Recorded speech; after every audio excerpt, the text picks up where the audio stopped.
What's up, everyone? It's your girl Brain Shanae. Today I'll be doing a book review for We Deserve Monuments by Hammonds. So if you want to know my thoughts and how I felt about this book and my rating, please stay tuned.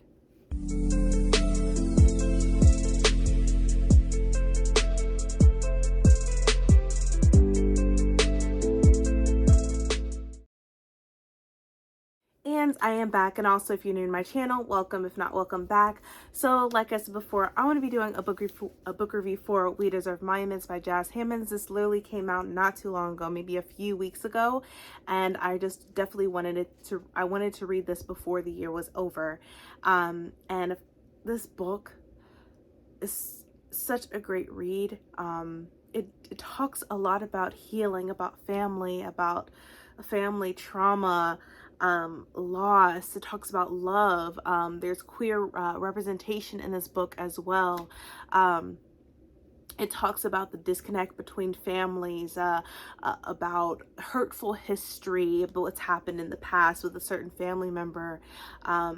It just talks about a lot. It talks about the disconnect between a mother and daughter, and I felt like this book was really so realistic, and it made me think of my own family and how there are some similarities between what my family is still going through today and what's been going on with our main character Avery's family. So we're at the beginning of the book. We're being introduced to an Avery, who is the main character, and her mother and father are moving down to Bardell, Georgia, which is a very small town. And this story is occurring right after COVID, so right after the pandemic, and they're moving to Georgia from DC because her mother, Avery's mother, received a letter saying that her mother has cancer. So they immediately leave DC and they move to Georgia, and her mother is just really is well off with her job, being a nonfiction author, teacher, educator, all that good stuff. So her mom she did well, but she never brought up, about her mother to Avery that much. Avery never knew her grandmother, on her mother's side, her mom's mom, because of things that happened with her mother and her grandmother. So she only knew her grandmother on her father's side, her dad's mom, that she was only close to. And I felt like I could relate with this character, Avery, because I have a grandmother that I was never close to, I never grew up with, and she lives in Florida. The grandmother I grew up with was on my dad's side, and she passed away with cancer in 2008, and that was really hard for me. And so now that I'm reading We Deserve Monuments and Avery is trying to get to know her grandmother, it makes me think of things where I should really try to do myself. Because this book when I was reading it, it made me self-reflect on me and my family and my own actions in particular. So just how it was it was great. So they're moving down to Georgia. Avery, she is gay. Her mom knows, her dad knows, and they have accepted her. They still love her dearly, and support her. And so they moved to Bardell, Georgia, and immediately when she walks in to see her grandmother for the very first time, her grandmother calls her Fish because she has a lip piercing. And her grandmother's like, "You look like a fish on a hook." So literally that's the nickname that her grandmother gives her, is Fish. And Avery, she's not really liking it, but she's down the line within the book, she's accepted that nickname that her grandmother had given her. And her grandmother's like, "Why are you here now? Why are you moving now? Why are you moving down here now? Is because I'm dying?" And she literally does say that. And for some reason, I really loved Avery's grandmother in a sense, because there was so much similarities with her grandmother and my grandmother before she passed away. My grandmother was very upfront. She was very brutal with her words, but she said it out of love. She was very honest, straightforward. She told you how she felt when she felt it. Like, that's how my grandmother was. And I appreciated my grandmother for that, because she tells you who she is. She keeps it real with you. She keeps it 100 with you from the very get-go. And she's letting you know, this is who I am and this is what you're going to be getting from me. Hints is what I was getting from Avery's grandmother in this book.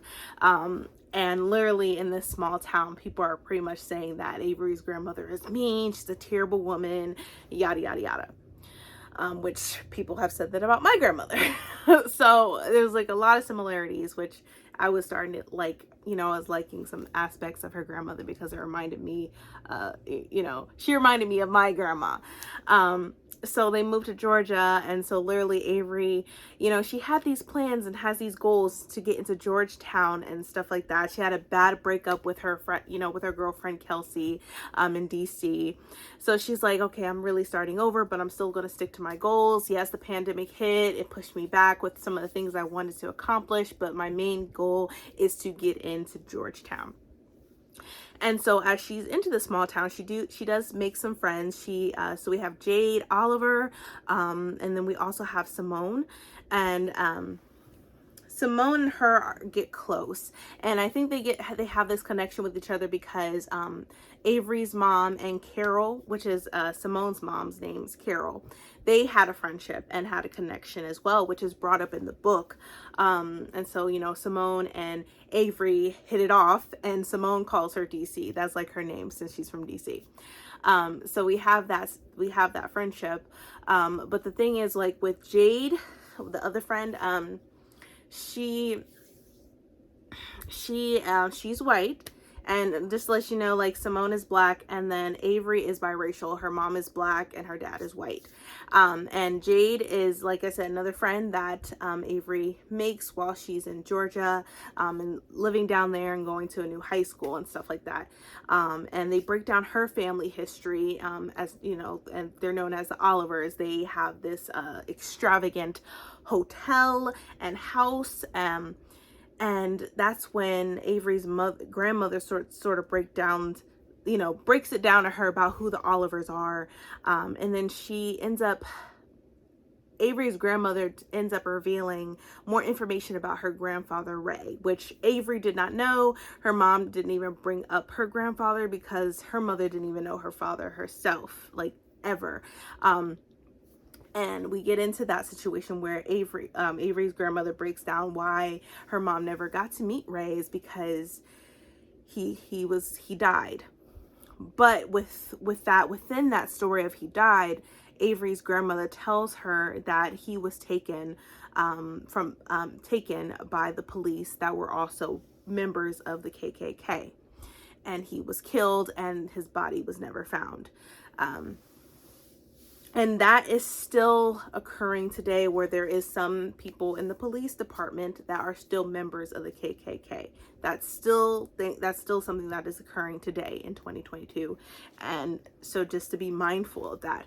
And so Avery was just like, what? How come my mother didn't tell me this? And I feel like her mother didn't really want to tell her this because it was hurtful. It was a hurtful past. And just living with her mother was also, she was dealing with a lot when it came to her mother and how her mother raised her. So her mother didn't bring up anything to Avery about her grandfather. And so, Avery was pissed about that, and she even brought it up to Jade, saying like, yeah, your grandfather is responsible for the death of my grandfather. And Jade was like, what? No, get out of here. So there was an argument amongst them. And it's a mystery because it has that murder, there's no proof. It hasn't been solved. It was just a case closed. Like, no one looks into it, no nothing. And when her grandfather died, that was during the time when her grandfather died at the time. That's when her grandmother, Avery's grandmother, was pregnant with Avery's mom. She was like maybe 4 or 5 months pregnant with Avery's mom when her grandfather was killed.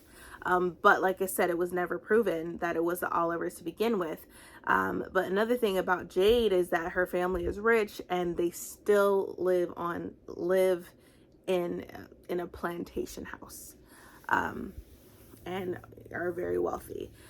So Avery's dealing with that as well, but she's not judging Jade on that, because also within Jade's family is a huge mystery as well, as far as Jade's mother. Her mother was killed, and there's rumors stating that her father, like Jade's father, killed her mother in order to marry his mistress, Tallulah. So you have that mystery as well, which is never proven. But within the end of the book, it's like, it's sort of giving you hints of who really killed Jade's mother, Amelia. That's Jade's mother's name, Amelia. And it's hinted, well, I'm not even gonna spoil it. I feel like you have to read the book in order to find out, but it gives you a hint of who could have been responsible for Jade's mother's death. But within this book, like I said, we're still dealing with a lot of family trauma. Like, Avery was falling for Simone. Simone was like, I really do like you, but I'm not out yet. I don't want anyone to know. She didn't want to make it official. She didn't want anybody else to know, because it is a small town in Georgia, and people do not accept it. Even during this time age in small towns, people are having a hard time accepting that, right? And looking down upon people. When they come out saying that, they're part of the LGBTQ plus community, they literally like shun them. And so Simone was scared of that, and scared of her mother as well. Which Avery has a discussion with her mother about it, and Avery's mother even tells her, and just comes out with it and says that, I was in a relationship with Carol, which is Simone's mom. And Avery was like, why, how come you never told me this? She's like, I never really thought about it. And then her mother finally, told her. She's like, I'm bi. And Avery was like, what? She was like, yeah, you could say that I'm bi. And so her mother was telling Avery that as well. But she never brought it up to her, because Avery's grandmother didn't accept it either. And from the explanation of Avery's grandmother not accepting it, is because during that time they would kill you. And as she was thinking about how, her daughter, loved Carol, she said, you couldn't do this. And in the back of her mind, she's thinking like, I already lost your father. I do not need to lose you. So no, this cannot happen. The relationship cannot happen. So she made sure that wasn't happening. And she didn't want that for her daughter at the time. But as she's older, as Avery's grandmother is older, and she's accepted that, and she's accepted Avery as well as her granddaughter, and she loves her for who she is. There's no judgment. I just think at the time when Avery's mother was going through that with her grandmother was still going through stuff. And during that time, when Avery's grandmother was raising her mom, she was still grieving the death and mourning for her husband, Ray. And so she was an alcoholic. She was very abusive to Avery's mother, especially mentally abusive.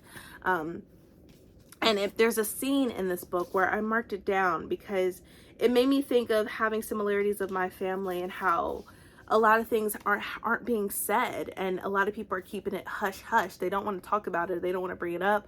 They don't want to even go to therapy. And I know, and even if my family attempted to it, no one would be real.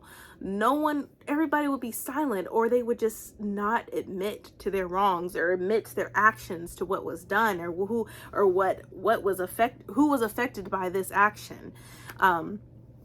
And so literally this made me this book made me break down and cry, because of how much similarity is happening in this book and with my family. But here is one point where pretty much Avery's mom and grandmother pretty much go at it with each other. And so this is when Avery's mom says, Mom, stop, I yelled, jumping up between them. Please. The only reason you're here is because I'm 2 minutes from death. Mama Letty said, which that's Avery's grandmother. They call her Mama Letty, just to let you know. It says, you didn't care that damn bad when you left. You made your choice. No, mama, you made that choice. You made that choice every day when I was a kid and you were checked out, drinking yourself silly. You made that choice when you told me I was disgusting when I even hinted I had a crush on Carol. You made that choice when you let my letters go unanswered. You read Dad's letters day in and day out. You have boxes, mountains of letters from him, but you never once replied to any of mine. Mom was full on sobbing now. Tears formed in my own eyes as I watched the 2 generations of women before me look at each other with so much hate. Mama Letty's hands trembled as she set her cigarette down on the coffee table. Ray was murdered. My husband, your father, was murdered, and you never cared about that. Of course I cared, Mom said shakily, but I was a child. What was I supposed to do? I couldn't be your therapist when I was too busy raising myself. Yeah, you raised yourself all right. You raised yourself, got all your fancy degrees, got your high-paying job, and married that fucking white man, and you ain't come back. You erased me out of Avery's life. You erased Ray out of her life. You abandoned me like everyone else in this town, and now want to come in on your white fucking horse and solve everything? And so, just with that action alone, like, I started bawling because something similar, not like particularly like this story, but something similar has happened within my family. And it's just, I feel like there hasn't been any type of closure there. I'm starting to get a little emotional. There hasn't been any type of closure or anything, or no, not mentioning it or bringing it up, what happened and how it's affected, you know, that person's life, you know, or my life in general. And like, you know, there was things that my dad had done that my mom was not happy about and made her sad and miserable. And she took it out on me. And I don't know if she realized it. I don't know what was going on in her head at the time, but what the actions of my dad affected her, it affected me, because how she would take it out on me, just out on me, and mentally abuse me constantly, just spewing terrible things to me.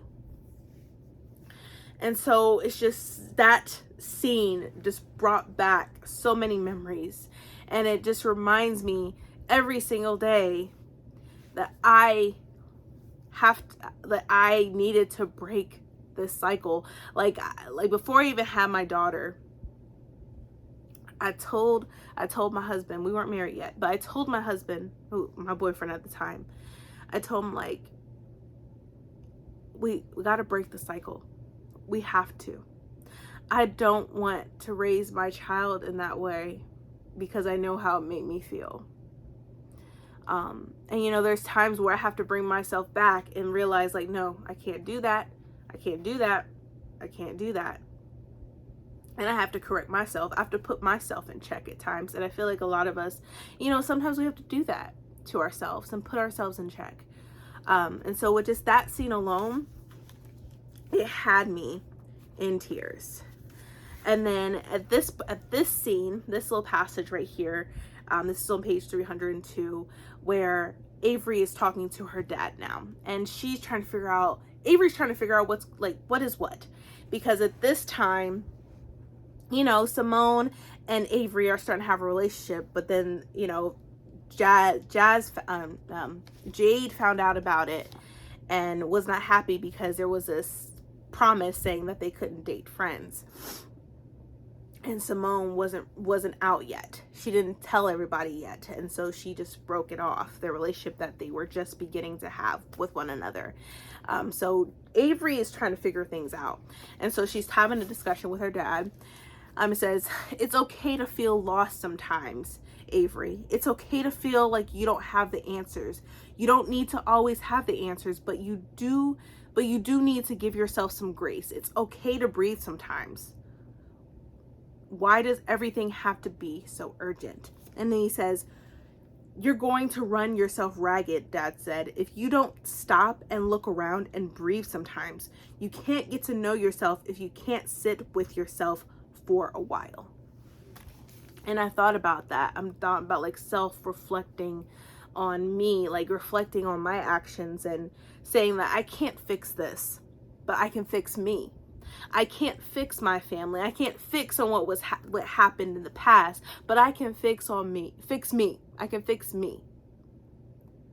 I can no longer hold on to that burden of trying to fix my family. I can't. That's too much of a burden to bear on just myself, on any person.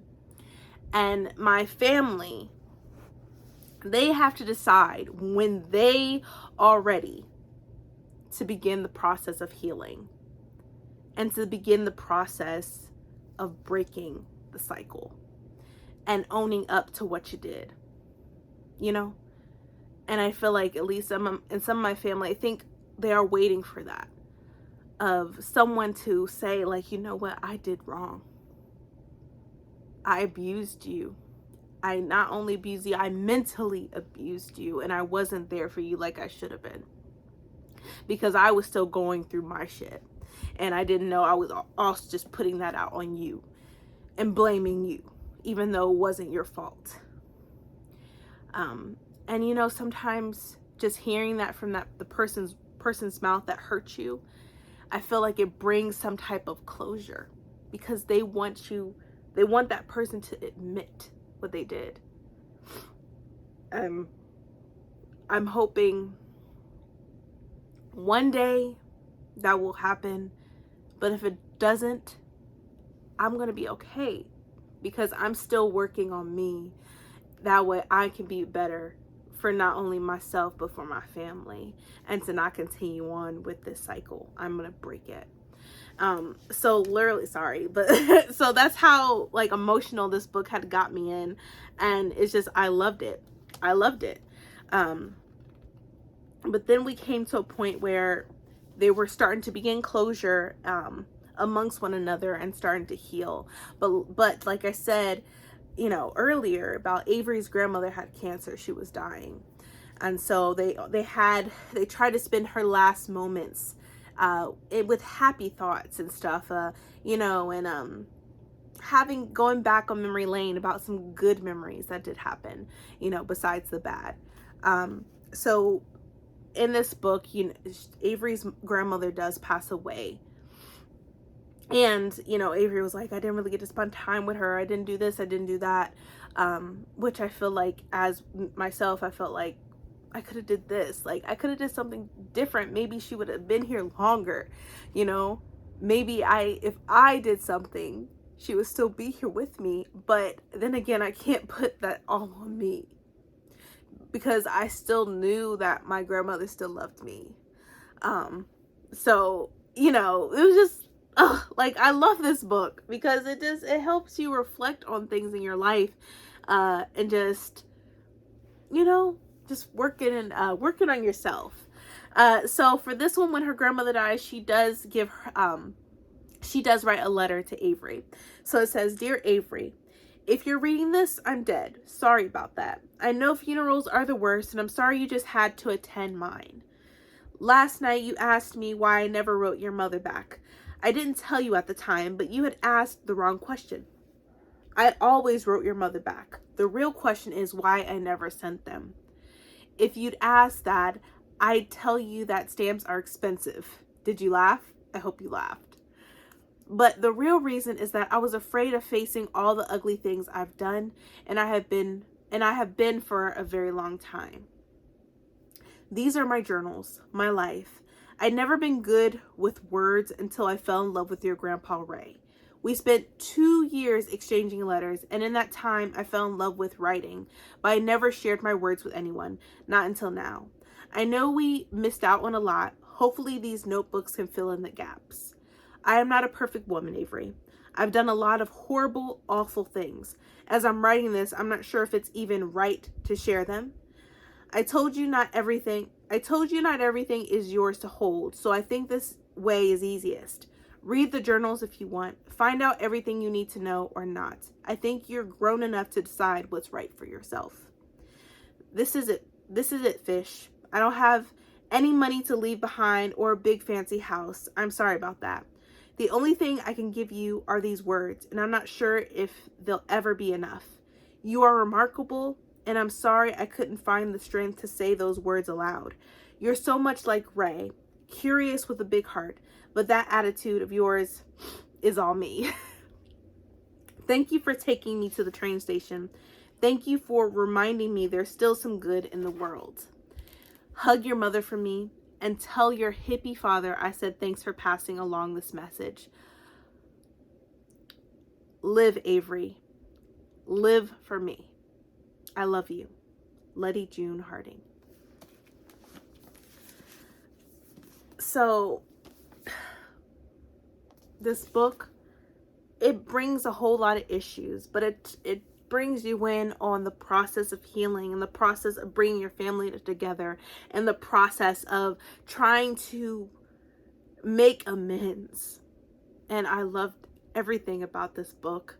Like, if you haven't picked this book up, I suggest you do so because it's amazing. It's amazing. And as you can see, I'm crying because it had me in tears. I kid you not, because it had me in so many different emotions, but I appreciate this book wholeheartedly. And this book's gonna stay with me for sure. And I plan on reading this again. And anything by Jazz Hammonds, it's an auto buy for me. So I gave it a 5 stars, obviously, because it's that great. And the whole point of We Deserve Monuments is we deserve to be remembered, regardless if it's in the public eye or just in your family in general. You deserve to be remembered. And so for me, I felt like my grandmother needed to be remembered, and I was so close to my grandmother. And so my daughter has my grandmother's middle name, and also my daughter has my husband's grandmother's middle name as well. So my grandmother's middle name was Anne, and my husband's grandmother's middle name was Marie. So we put them together, and so her middle name is Anne Marie.